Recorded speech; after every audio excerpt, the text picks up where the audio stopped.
આવનારા દિવસોની અંદર અરબી સમુદ્રની હલચલના ભાગરૂપે વાવાઝોડું બનવાની વાત અત્યારે મિત્રો વાયુ વેગે ચર્ચા થવા લાગી છે. કારણ કે અત્યારે ચોમાસાની વિદાય વેળાએ અરબ સાગરની અંદર મોટી ઉથલપાથલો થવાને લઈ મિત્રો હવે પછી વાવાઝોડાની સિઝન શરૂ થઈ ગઈ છે. હવામાન નિષ્ણાંત અંબાલાલ પટેલે મિત્રો અરબી સમુદ્રમાં આવનારા દિવસોમાં ચક્રવાત રચાવાની આગાહી કરી છે. તો અન્ય આગાહીકાર એવા પરેશ ગોસ્વામીએ ખેડૂતોને ચિંતા ન કરવા માટે અને મિત્રો આ વાવાઝોડા બનવાની વાતને તેમણે અફવા ગણાવી છે. આપણે આજના વિડીયોની અંદર જાણીશું મિત્રો કે આવનારા દિવસોમાં હવે પછી આ વાવાઝોડાની સિઝન શરૂ થઈ ગઈ છે અને અરબી સમુદ્રની અંદર મિત્રો અત્યારે મોડલો તરફથી પણ વાવાઝોડું બનવાને લઈને બતાવવામાં આવી રહ્યું છે. એટલું જ નહીં, હવામાન નિષ્ણાંત અંબાલાલ પટેલે તો મિત્રો ડિસેમ્બર મહિનાની અંદર વાવાઝોડું બનવાને લઈને પણ આગાહી કરી છે. તો હવે પછી આ ઓક્ટોબર મહિનો, નવેમ્બર મહિનો અને ડિસેમ્બર મહિનાની અંદર પણ મિત્રો આ વાવાઝોડા પછીના વાવાઝોડા તો ઘાતકી વાવાઝોડાને લઈને અંબાલાલ પટેલે આગાહી કરી છે. આપણે આજના વિડીયોની અંદર જાણીશું મિત્રો કે આવનારા દિવસોની અંદર અરબી સમુદ્રની અંદર અત્યારે તમે જોઈ શકો છો કે દક્ષિણીય પૂર્વી અરબી સમુદ્રની અંદર એક સાયક્લોનિક વરસાદી સિસ્ટમ તૈયાર થતી જોવા મળી છે. આવનારા 2 થી 3 દિવસની અંદર મિત્રો દક્ષિણી અરબી સમુદ્રમાં તમે જોઈ શકો કેરળ, કર્ણાટકના ભાગોમાં સક્રિય જોવા મળી રહેલું આ સાયક્લોનિક સર્ક્યુલેશન ધીમે ધીમે મજબૂત બની અને લો પ્રેશરથી પણ વધારે મજબૂત ડિપ્રેશનની કેટેગરીમાં અરબી સમુદ્રમાં બનશે મજબૂત. ત્યાર પછી શું મિત્રો એ વાવાઝોડું બનશે કે શું વાવાઝોડું બનશે તો કઈ તરફ આગળ વધશે ને અત્યારે જે લેટેસ્ટ મોડલો તરફથી મિત્રો આ વાવાઝોડું બનવાની સાથે જ એમના ટ્રેકને લઈને આવી રહી છે અપડેટ, એ આપણે આજના વિડીયોમાં જાણીશું. ખાસ મિત્રો આજના વિડીયોને તમે અંત સુધી જોવાનું રાખજો, કારણ કે અત્યારે અમેરિકન મોડલ અને યુરોપિયન મોડલની ગુજરાત માટે વાવાઝોડા અને વરસાદને લઈને ચોંકાવનારી અપડેટો સામે આવી રહી છે. આ સાથે જ મિત્રો ભારતીય હવામાન વિભાગ અને ઇન્ડિયન મોન્સૂન ડિપાર્ટમેન્ટ તરફથી જે ભારતના આગાહીને લઈને જે મેપ જાહેર કરવામાં આવ્યા એ પણ જાણીશું ને મિત્રો અંબાલાલ પટેલની સાથે જ પરેશ ગોસ્વામી મિત્રો અરબી સમુદ્રના આગામી દિવસોમાં થનારી હલચલને લઈને શું આપી રહ્યા છે માહિતી, આ તમામ જાણીએ પહેલાં તો મિત્રો તમે અમારી આ આઈ ખેડૂત ન્યૂઝ ચેનલ ઉપર નવા છો તો ખાસ મિત્રો આ ચેનલને સબસ્ક્રાઈબ કરી દેજો. સૌથી પહેલાં આપને જણાવી દઈએ તો હવે પછીની સિઝન મિત્રો સાયક્લોનની સિઝન શરૂ થઈ ગઈ, કારણ કે અરબ સાગર અને બંગાળની ખાડીના વાતાવરણની અંદર અત્યારે યોગ્ય પરિબળોની સ્થિતિ ઊભી થવાના કારણે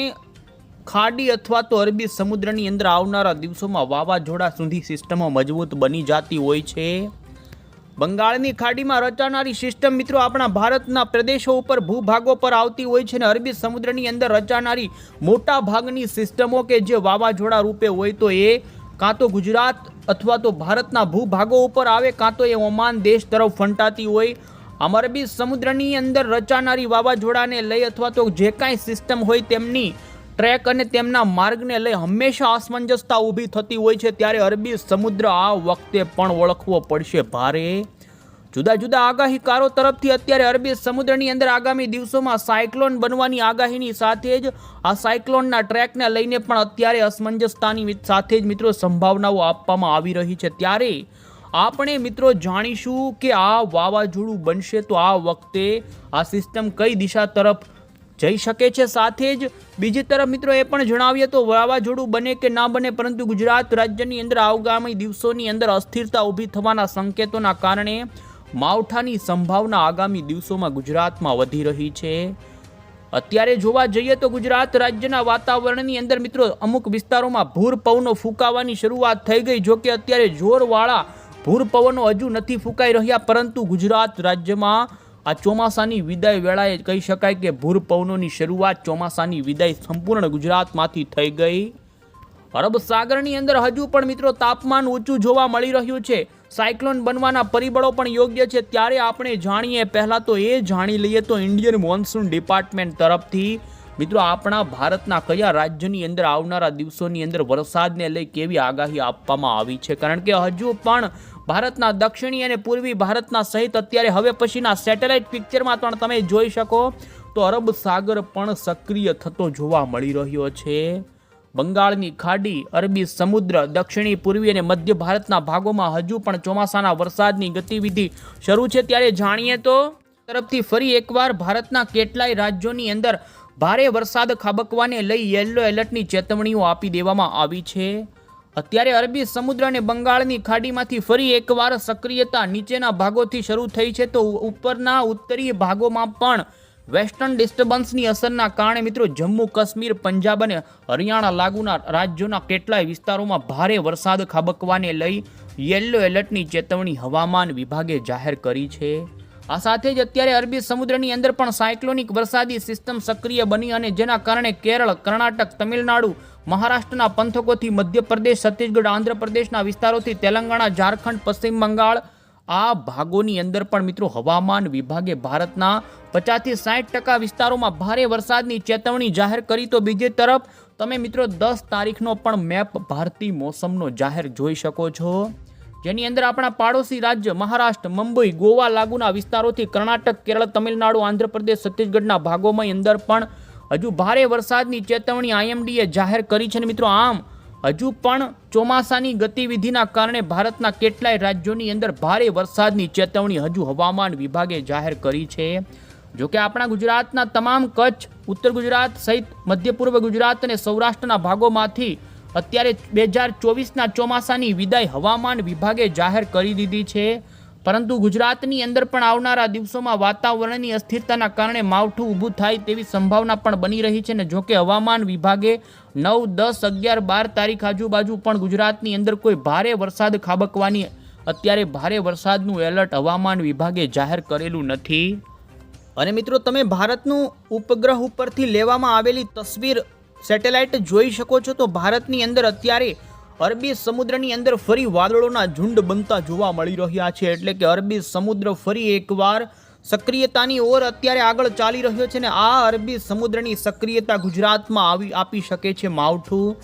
એટલું જ નહીં, અત્યારે બંગાળની ખાડીના વિસ્તારોથી લઈ કાંઠાના ભાગોથી નાગપુરના, મધ્યપ્રદેશના હૈદરાબાદના વિસ્તારોમાં પણ અત્યારે અમુક ભાગોમાં વરસાદની ગતિવિધિ કડાકા ભડાકા સાથેની જોવા મળી રહી છે।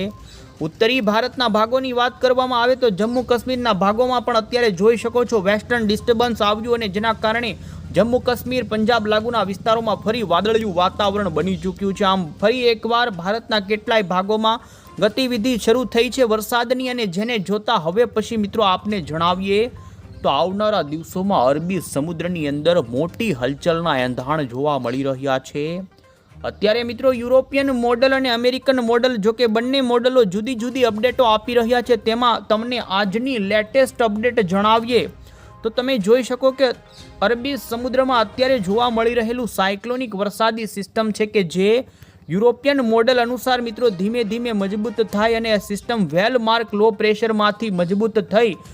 અને પશ્ચિમની દિશા તરફ આગળ વધી આ સિસ્ટમ મિત્રો જોઈ શકો છો કે 14 અને 15 તારીખ આજુબાજુ ઓમાનના દરિયાના કાંઠાના વિસ્તારો સુધી પહોંચી જાય તેવું બતાવવામાં આવી રહ્યું છે। પરંતુ બીજી તરફ અમેરિકન મોડલ મિત્રો આ અરબી સમુદ્રની અંદર રચાનારા સાયક્લોનિક વરસાદી સિસ્ટમને ખૂબ જ મજબૂત બનાવી રહી છે। ને મિત્રો તમે જોઈ શકો છો કે 13 તારીખ અને 14 તારીખે અરબી સમુદ્રની અંદર એક લો પ્રેશરમાંથી પણ મજબૂત એવી ડિપ્રેશનની કેટેગરી સુધીની સિસ્ટમ બનશે અને 15 તારીખ આજુબાજુ અરબી સમુદ્રમાં જીએફએસ અમેરિકન મોડલ આ સિસ્ટમને વાવાઝોડાની અંદર પરિવર્તિત થતું બતાવી રહ્યું છે। અમે તમને અહીં બતાવી રહ્યા છે, ખાસ જોઈ શકો છો મિત્રો કે જેમાં અરબી સમુદ્રની અંદર 15 અને 16 ઓક્ટોબરે મધ્ય અરબી સમુદ્રની અંદર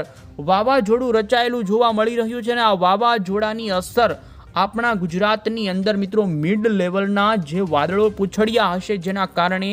ગુજરાતના સૌરાષ્ટ્ર અને દક્ષિણીય ગુજરાત લાગુના વિસ્તારોમાં 15 તારીખ બાદ માવઠાની આગાહી જોવા મળી રહી છે। અને તમે જોઈ શકો છો કે આ વાવાઝોડું આગળ વધતું પશ્ચિમી દિશા તરફ એક મોટું વાવાઝોડું જે સાયક્લોનિક સ્ટોર્મની અંદર પરિવર્તિત થાય, સિવિયર સાયક્લોન રચાય કે હજુ જોવાનું રહેશે, પરંતુ એક નબળી કક્ષાનું વાવાઝોડું અરબી સમુદ્રની અંદર અમેરિકન મોડલ બતાવી રહ્યું છે ને જે પશ્ચિમની દિશા તરફ આગળ વધી ઓમાન દેશ તરફ ફંટાય તેવું અહીં બતાવવામાં આવી રહ્યું છે। ખાસ કરીને મિત્રો આપને જણાવીએ તો જોઈ શકો છો કે અરબી સમુદ્રની અંદર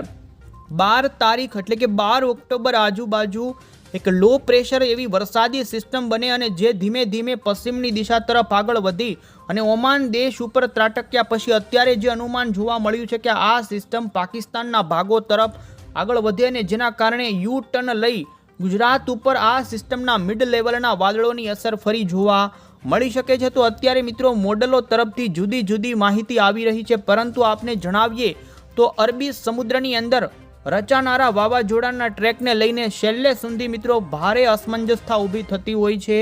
હજુ વાવાઝોડું બનશે કે નહીં એ પણ અસમંજસતા છે, પણ આપણે જણાવી દઈએ તો ગુજરાતના તમામ ખેડૂતો જાણી લે મિત્રો કે ખાસ તમારા ખેતી કામો ફટાફટ પતાવજો, કારણ કે આવનારા દિવસોમાં અરબી સમુદ્રની અંદર વરસાદી સિસ્ટમ રચાશે અને એ સિસ્ટમ ઓમાન દેશ તરફ ફંટાશે કે પછી થોડી વધારે ઉત્તરી દિશા તરફ આવશે તો એમના પૂંછડિયા વાદળોની અસર ગુજરાતના દરિયાના કાંઠાના દક્ષિણી ગુજરાત, કચ્છ અને સૌરાષ્ટ્રના ભાગોમાં નોંધાય તેવી સંભાવના અત્યારે પૂરી ઊભી થઈ રહી છે, ને જેના કારણે ગુજરાતના એ વિસ્તારોમાં ભારે માવઠા સુધીની સંભાવના રહેશે। અન્ય મોડલના આધારે પણ તમને જણાવીએ તો મિત્રો પહેલી જે સિસ્ટમ છે તે જોઈ શકો છો કે ઓમાન દેશ તરફ ફંટાય, પરંતુ બંગાળની ખાડીમાંથી એક લો પ્રેશર ફરી અરબી સમુદ્રની અંદર આવી રહ્યું છે ને એ લો પ્રેશર ગુજરાતની નજદીક આવે અને જેના કારણે ગુજરાતની અંદર ડિપ્રેશનની કેટેગરી સુધી પહોંચેલી સિસ્ટમ ગુજરાતમાં ત્રાટકે તેવું પણ બતાવી રહ્યા છે। આમ અત્યારે તમામ મોડલો તરફથી મિત્રો જુદા જુદા પ્રકારની અપડેટો સામે આવી રહી છે, પરંતુ આપને ખાસ જણાવી દઈએ તો ગુજરાત રાજ્યની અંદર 15, 13, 14 તારીખ પછી આ સિસ્ટમની થોડી અરબી સમુદ્રની શરૂ થયેલી સક્રિયતાને અસરના ભાગરૂપે અમુક ભાગોમાં વરસાદની શરૂઆત થાય ને 15 તારીખથી લઈ 18 ને 19 તારીખની વચ્ચે ગુજરાતના ભાગોની અંદર મિત્રો માવઠાની સંભાવના ઊભી થઈ રહી છે। જો કે આ વાવાઝોડું આગળ બને ત્યાર પછી કઈ દિશા તરફ આગળ વધે, જો કે અત્યારે વધુ સંભાવના વાવાઝોડું બન્યા પછી ઓમાન દેશ તરફ ફંટાય તેવી જ છે, પરંતુ ફરી એકવાર આપણે જણાવ્યું કે અરબી સમુદ્રની અંદર રચાનારી સિસ્ટમ મિત્રો કઈ દિશા તરફ આગળ વધશે તે અંતિમ ઘડીઓ સુધી પણ નક્કી કરવું મુશ્કેલ પડશે, કારણ કે ઘણીવાર અરબી સમુદ્રની અંદર આ સિસ્ટમો બન્યા પછી પણ વાવાઝોડા